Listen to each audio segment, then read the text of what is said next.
A warm welcome to the Centre for Social Development Studies Political Ecology and Asia Dialogue series. My name is Carl Middleton and I'm the director of the CSDS.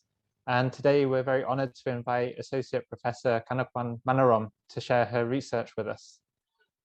So very much a welcome to Ajahn Kanakwan. Please let me introduce you first a little bit.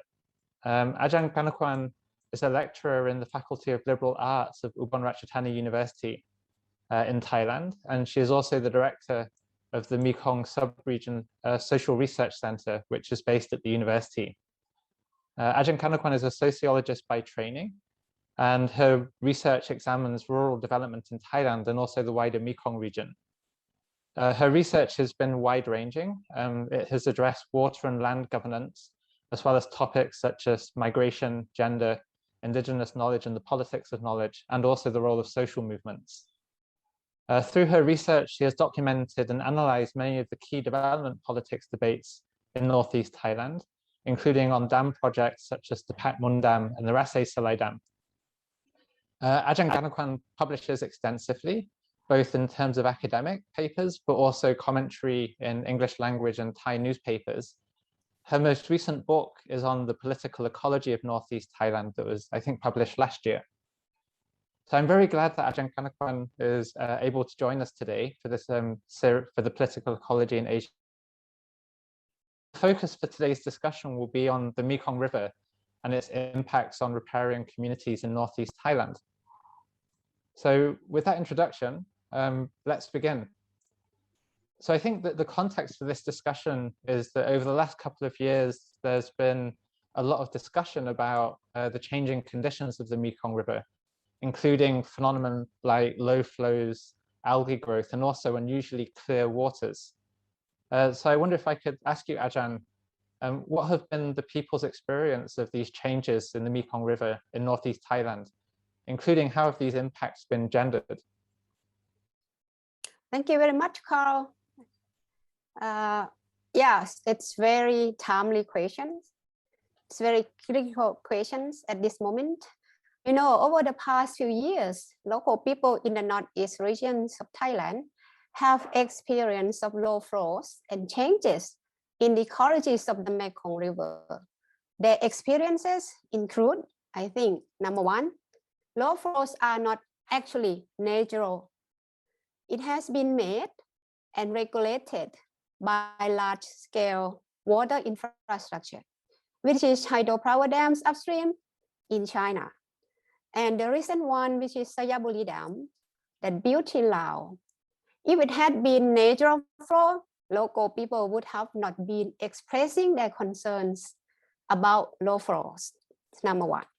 And number two, local people have faced prolonged periods of low flows over the past years, particularly after the Sayabuli Dam was operated like 2 years ago. They have seen the Mekong River is clear, as you said, blue and having green algae in the river. The algae clog up their nets, and farmer who's doing fishing activities have to spend a lot of time to clean the nets before they get back to fish again in the river. This is time consuming, a lot of labor intensive they have to use. And this mainly affect men, because you asked about gender, right?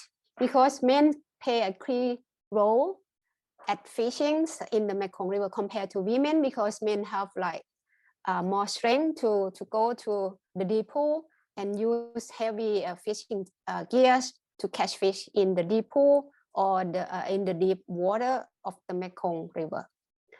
But I think low flow also with clear waters, farmers or villagers, they express that, oh, this is a big problem because fish decline over the past few years because sedimentations, the river has not have enough sedimentations to feed fish and also to grow riverbank garden, because women particularly complain a lot because they women who perform riverbank garden, so they depend on natural fertilizer So sedimentations released from the dam upstream is very low compared to not having the dam. So it's affect badly on riverbank garden and also on women's income and food security.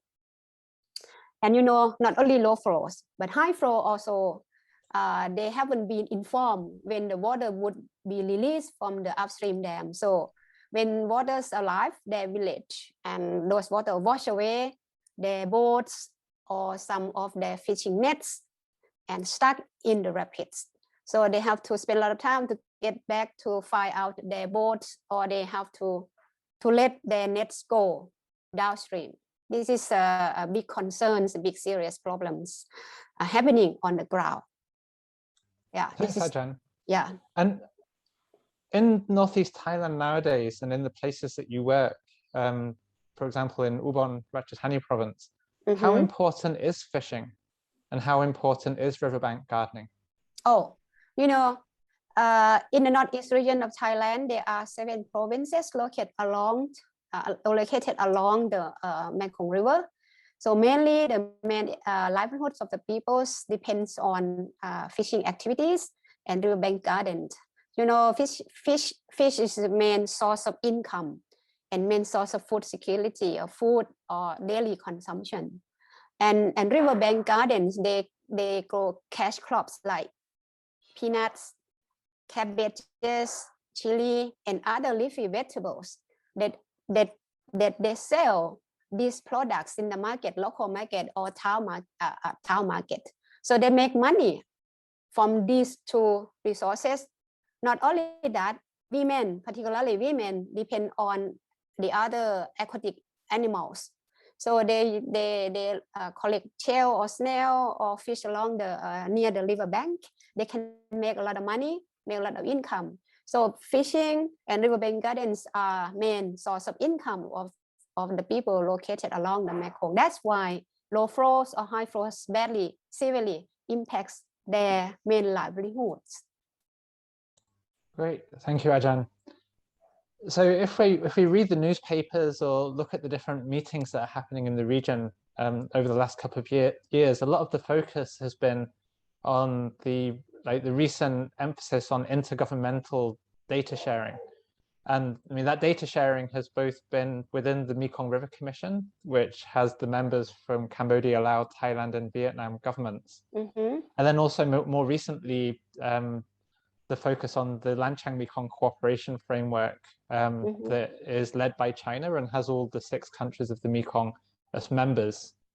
So especially after 2020, when the low flows really created a lot of debate and controversy in the region, in October 2020, China announced that it would start sharing all year round data from the 2 monitoring stations. And this was, until that point, data had only been shared in the rainy season.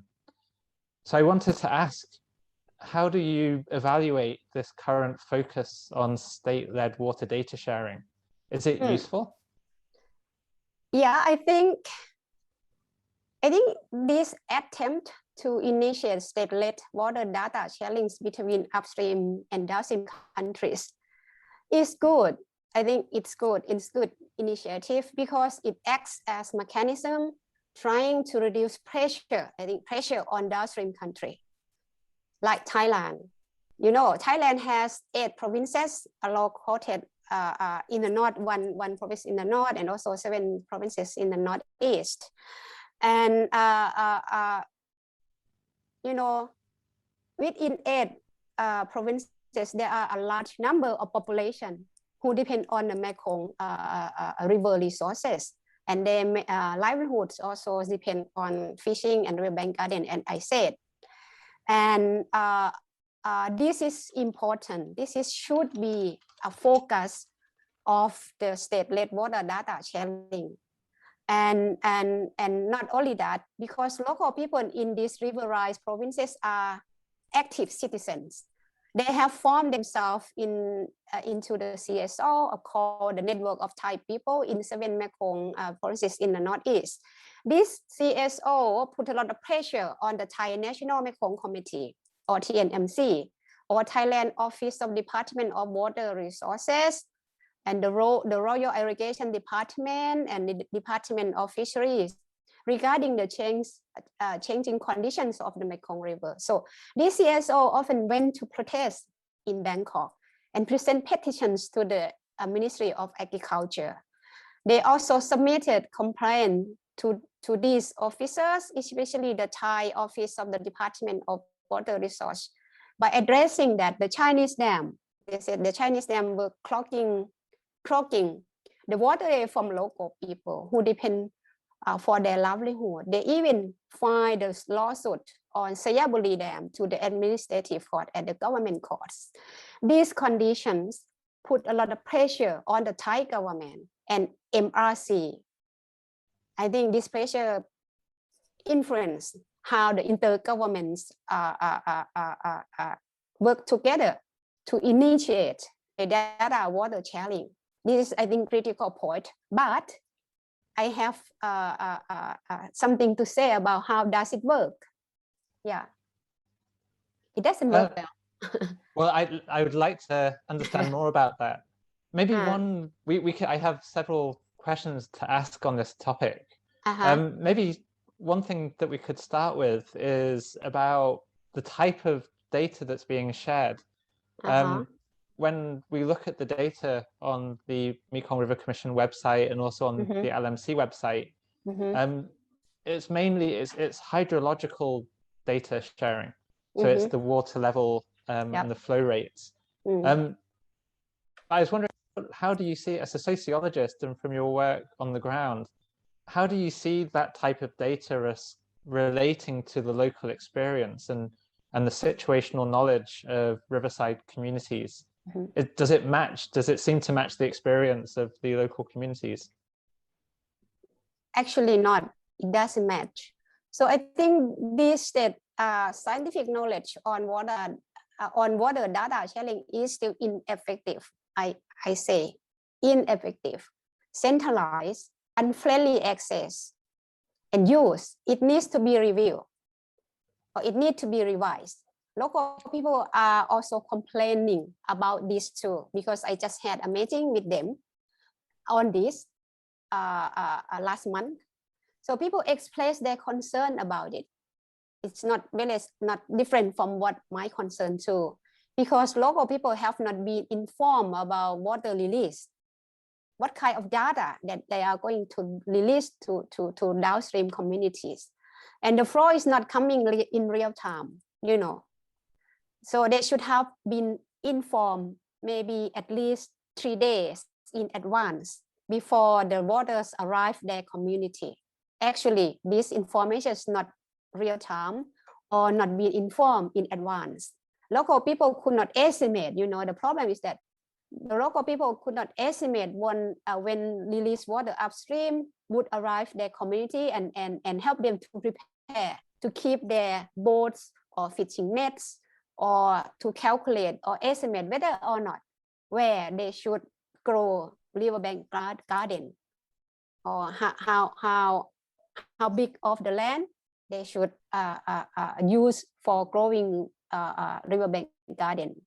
And comparing with local people situated knowledge, as you asked me about flow, they have been shared, you know, local people, they have shared the knowledge about the flow by themselves. They have created platforms, local platforms by themselves. They learn about the change in the Mekong water through their own observation. You know, they observe trees, they observe birds, they observe water color, they observe the marks of the water that left after the water go down. So they spread the news about this through words of mouth or oral communications across the provinces and local groups through their own social media groups. Like they create line applications. They have several line applications among themselves and between themselves and local authority, and between themselves with officer and academics. They created their own Facebook using simple knowledge. The way they talk, they use simple knowledge compared to the scientific and very technical knowledge provided by the MRC website. This is very, I think, more effective. But the problem is that when they express or presented this kind of local knowledge regarding the flow that they have known, so in the meeting or even when they go to the governor, the officer always or often said, oh, it's we need to rely on scientific knowledge. So it's a kind of opposing ideas between local knowledge and scientific knowledge or expert knowledge. It's not, it's like the things are parallels. It's not really integrated well enough. That's why I said the state-led water data sharing is still ineffective. It needs to be revised. It needs to be discussed seriously how to put in place local views or local knowledge within the system. This is a really important point because to me it seems really contradictory that both types of knowledge are basically looking at the same thing, changes in the river, and yet they don't seem to correlate, or they are not compatible to talk with each other. How do you think that they could be combined or made to be in dialogue with each other, to test each other's understanding of what's happening? I think before I answer that, lately when we had a meeting last month about data, water data sharing, one woman, she's a key leader in one community in Ubon Ratchathani. She said, when we went to the government officers and say, oh, water is going to go up and we are going to get impacted. And she said, oh, the officers just ignore what they said. They said, they look like they did not trust our experience and knowledge. So the trust, the word trust, it's very key. When we have to do mutual activities together between the authority and local people, they have to trust each other. They have to respect the knowledge of the people. And then what your question is that, can you repeat that again? Because, yeah. So the question would be, well, how could that type of knowledge come together? Because I also know that you have a lot of experience in your research where you try and co-produce knowledge together. So rather than taking academic studies that observe and document and report, your work, you see, I think that you see that the role of the academic is also to facilitate knowledge production between different groups that are involved in a problem and place academic knowledge within that, but not see the academic as the sole producer of knowledge. So I wonder if you could maybe comment on that and your experience on producing this type of knowledge, and if it could even be a solution to the challenge that you just mentioned. Thank you very much. I think yes, I have done some research on co-production of knowledge, linking farmers and fisher together with academics and also with CSO. And my experience carrying out this kind of research in cooperation with fishers and farmers to co-create, I can use another word as well, co-create knowledge together is, I think, is very meaningful and useful, and it provides significant public space for local people to address what they really want to say. They really want to say in a very safe way. No, we have to create a safe platform for them. And then what concern them regarding development projects, particularly the impacts of hydropower, and how they benefit from being part of the co-creations of knowledge through the research. Actually, some farmers or some fisher, they have been participating in participatory action research granted by some Thai research granting agencies. They got familiar with that. But co-creation of knowledge is quite different because they have to work with academic, they have to work with other stakeholders, not working among themselves like religious research. So based on my experience doing co-productions of knowledge, I think this kind of knowledge production challenges policy. they challenge policy. Usually policymakers have been trained to rely more on scientific knowledge within their own disciplines. This is the familiarizations of the officers or academics or experts. I think this is a problem of dichotomous conceptualizations of local knowledge and scientific knowledge. So we need to break down silo knowledge production on the Mekong River development issues or hydropower decision-making process. However, I think encouraging co-productions of knowledge for policy change is not an easy task to easily achieve. It's very, very challenging. But I have a hope, because why I said that? Because with a pressure on environmental or resource governance that been promoted internationally. So we are talking a lot more on water governance. We are talking more on resource governance in the Mekong region, or in the government's discussion, or in the conference, blah, blah. I think co-creations of knowledge, you would have a chance to make different at policy decision making, as it enables local fisher and farmer to meaningfully participate in the public policy based on mutual respect of human rights. I mean, human rights and knowledge holders. So even one person, I read recently on the paper, they talk about knowledge polarisms, mean we have to respect epistemologies of the knowledge holders.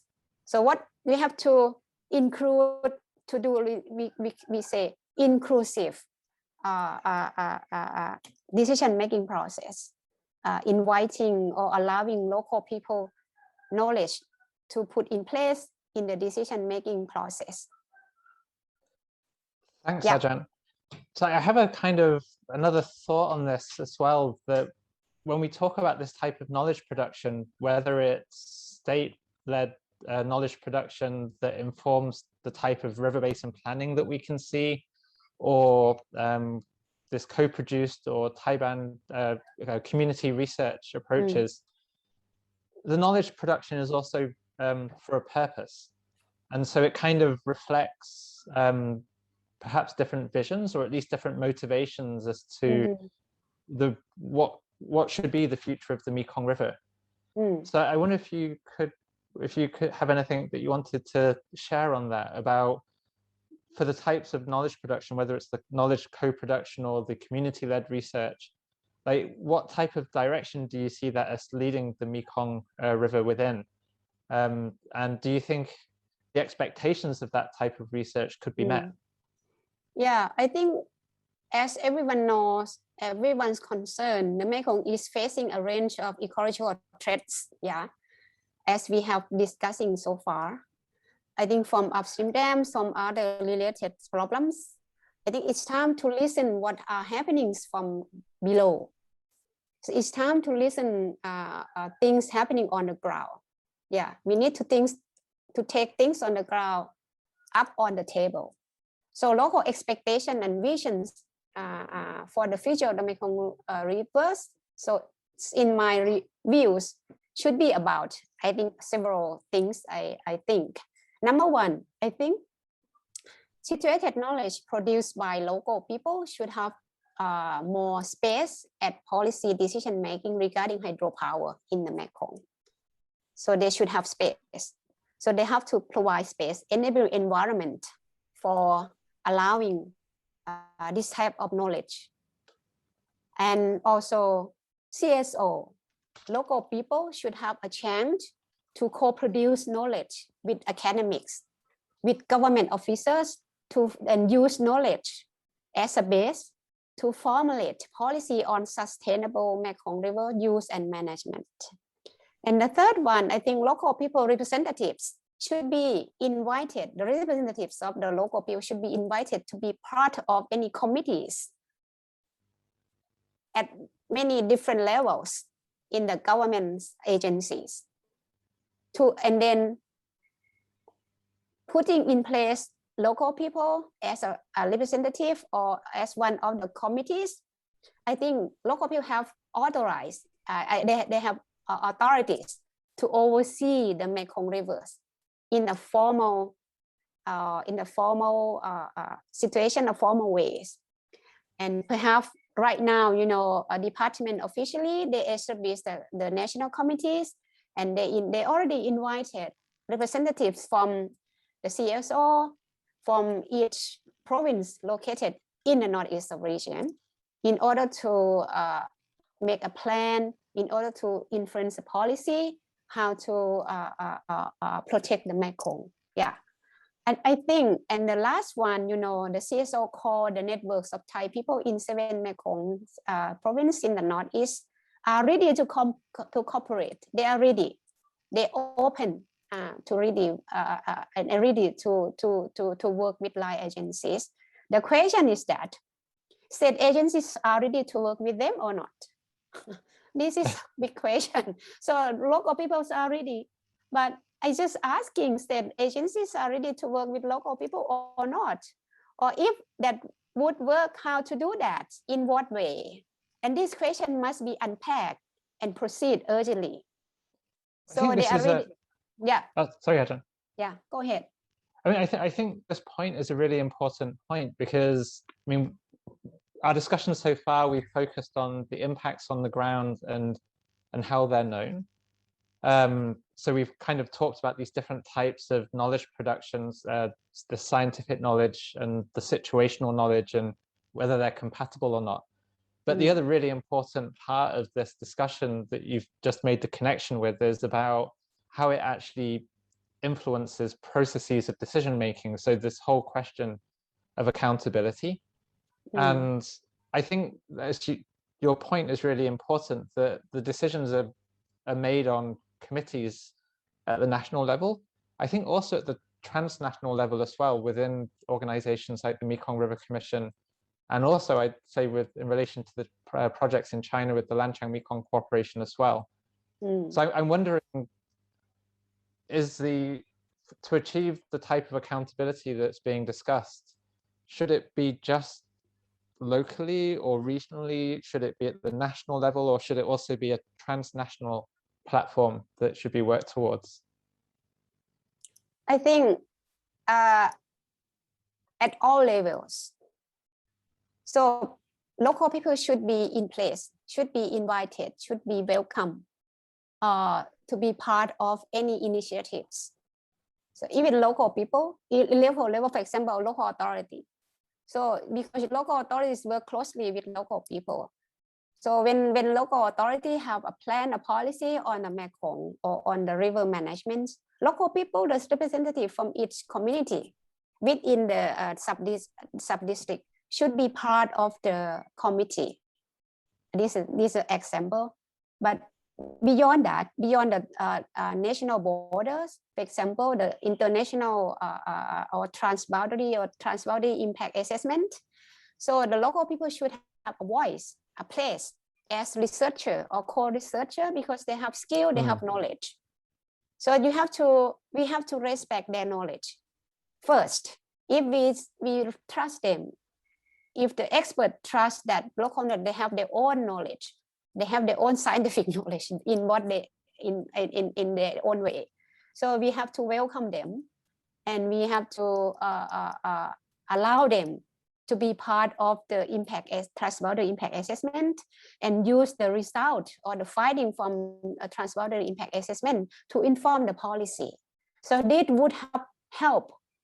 They would be helping to save local people from the threats of the Mekong ecological changes, and also to sustainably develop the Mekong region in the future. But doing this is not easy. We have to find a mechanism how to link local people with policymakers. So I think the key person who acting in between the two groups are academics.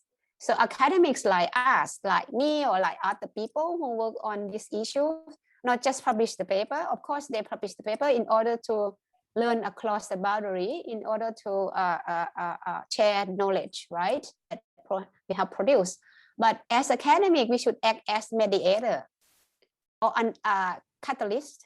So I from my experience, so acting as mediator or catalyst should be effective enough to link local people with line agencies at national level or international level using our knowledge on like English language that we have advantage on other language apart from Thai language or Lao language or Cambodian language.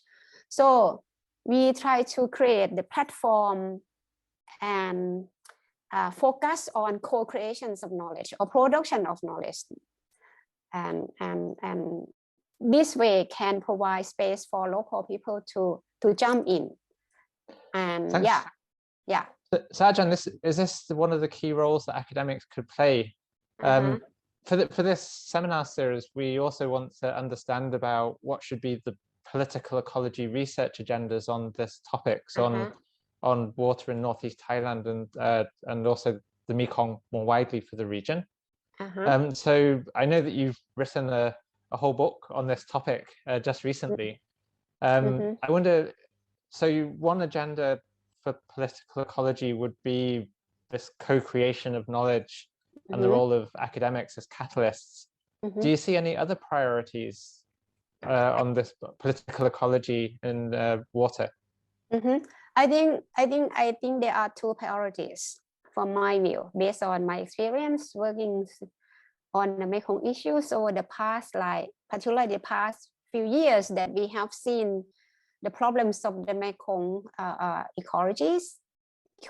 ecosystem. So number one, I think how to enhance inclusive decision making in the Mekong hydropower through government platform. So we need to work with the government, because the governments always play a leading role to make a decision to build the dam or not to build the dam, to stop the dam, or to cooperate with other partners in the home region, outside, inside the Mekong region, such as national regional committee. So we have to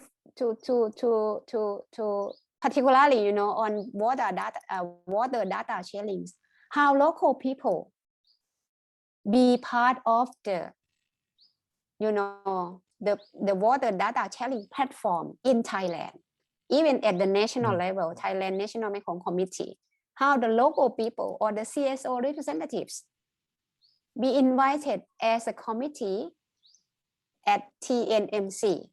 This should be the priority, particularly on water data sharing. Second one, I think we need to create enabling environment, enabling access to decision-making process surrounding the Mekong, particularly transboundary impact assessment, or what you call when the MRC would like to engage with local people, they create the form PNPCA, right? How the PNPCA works in a very effective way, in a very participatory way. You know, in the past, a lot of people critiques the PNPCA process. So because of sometimes when the MRC organize the PNPCA for particular dam, for example, Sayaburi Dam or Park Bang Dam in Thailand. So they did not cover many people. They did not invite many people from different locations or different villages to be in the process of PNPCA and transboundary impact assessment, particularly gender perspective, particularly ethnicity perspective, particularly the marginalized people perspective. So I think this kind of thing should be an urgent thing to do. They need to revise PNPCA process. They need to revise TBEIA, transboundary impact assessment.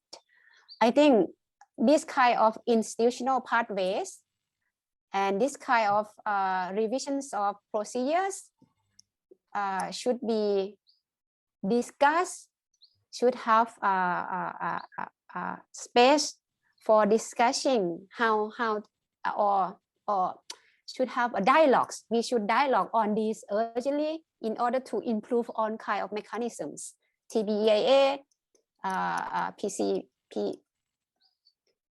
PNPCA. Yeah, that's my two priorities. Thank you so much, Ajahn, for making time to talk with us today. I think, I mean, this is probably one of the defining issues in the region at the moment, especially at the regional level. And what you shared is really important, understanding both what's going on, but also the solutions that exist that should be pursued. So thank you very much for joining us today. And thank you very much for inviting me. Back. Thank you so much. Goodbye. Thank you so much. Bye.